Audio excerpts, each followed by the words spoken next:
আসসালামু আলাইকুম। আজকের তৃতীয় এক্সামে সবাইকে স্বাগত। আমরা ইতিপূর্বে দুটি এক্সাম নিয়ে আলোচনা করেছি।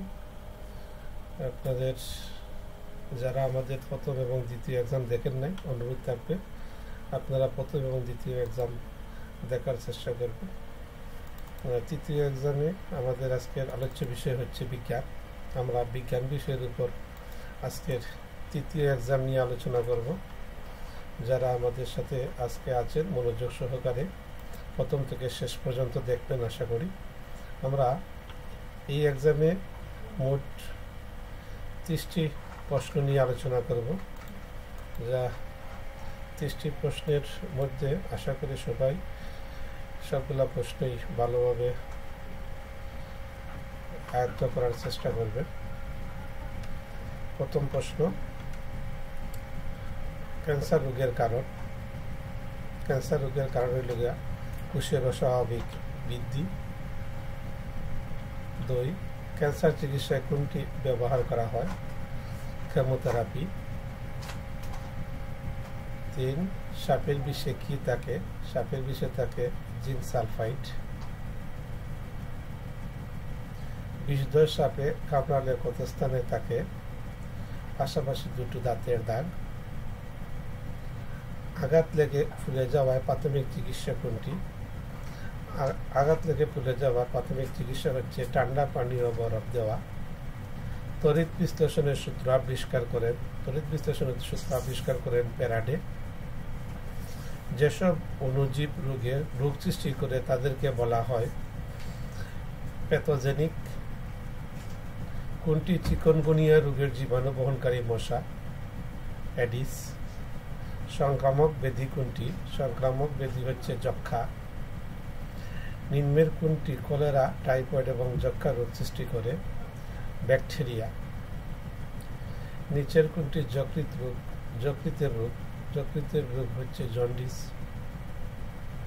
পোলিও ভাইরাস দেহে কিভাবে প্রবেশ করে? পোলিও ভাইরাস দূষিত খাদ্য পানি দ্বারা প্রবেশ করে। পেনিসিলিনের আবিষ্কর্তাকে? পেনিসিলিনের আবিষ্কর্তা হচ্ছেন আলেকজান্ডার ফ্লেমিং। হাসপাতালে ব্যবহৃত অক্সিজেনের পরিমাণ কত?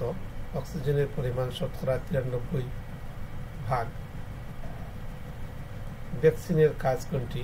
ভ্যাকসিনের কাজ হচ্ছে রোগের বিরুদ্ধে প্রতিরোধ করে তোলা। জাতীয় টিকাদান কর্মসূচিতে মোট কয়টি প্রতিষেধক টিকা দেওয়া হয়? মোট 6টি প্রতিষেধক টিকা দেওয়া হয়। কোন রোগ প্রতিরোধের জন্য বিসিজি টিকা ব্যবহার করা হয়? সেটি হচ্ছে যক্ষা। হেপাটাইটিস বা জন্ডিস রোগের প্রধান কারণ ভাইরাস। জন্ডিস কোন অঙ্গটি আক্রান্ত করে? জন্ডিসে আক্রান্ত করে যকৃৎ। রক্তশূন্যতা বলতে বোঝায় রক্তের হিমোগ্লোবিনের হ্রাস পাওয়া। গলগণ্ড রোগ হয় কিসের অভাবে? গলগণ্ড রোগ হয় আয়োডিনের অভাবে। ডায়াবেটিস রোগ সম্পর্কে যে তথ্যটি সত্য নয় সেটি হলো চিনি জাতীয় খাবার বেশি খেলে এ রোগ হয়। অ্যাপেন্ডিসাইটিসের লক্ষণ কোনটি? অ্যাপেন্ডিসাইটিসের লক্ষণ কোষ্ঠকাঠিন্য।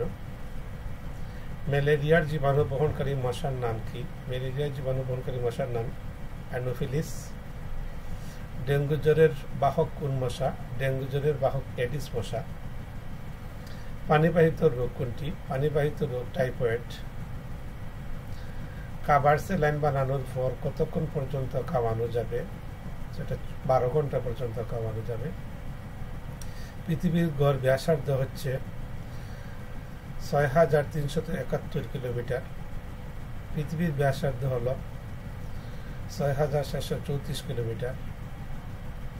পৃথিবীর নানা জাতি সৃষ্টির কারণ হলো ভৌগোলিক। আজকে এই 30টা প্রশ্ন নিয়ে আলোচনা করলাম। যারা শুনেছেন সবাইকে ধন্যবাদ। আশা করি আমাদের এই প্রস্তুতিতে আপনারা সর্বদাই আমাদের পাশে থাকবেন। সামান্যতম উপকৃত হলে অবশ্যই আমার চ্যানেলটি সাবস্ক্রাইব করবেন। ধন্যবাদ সবাইকে।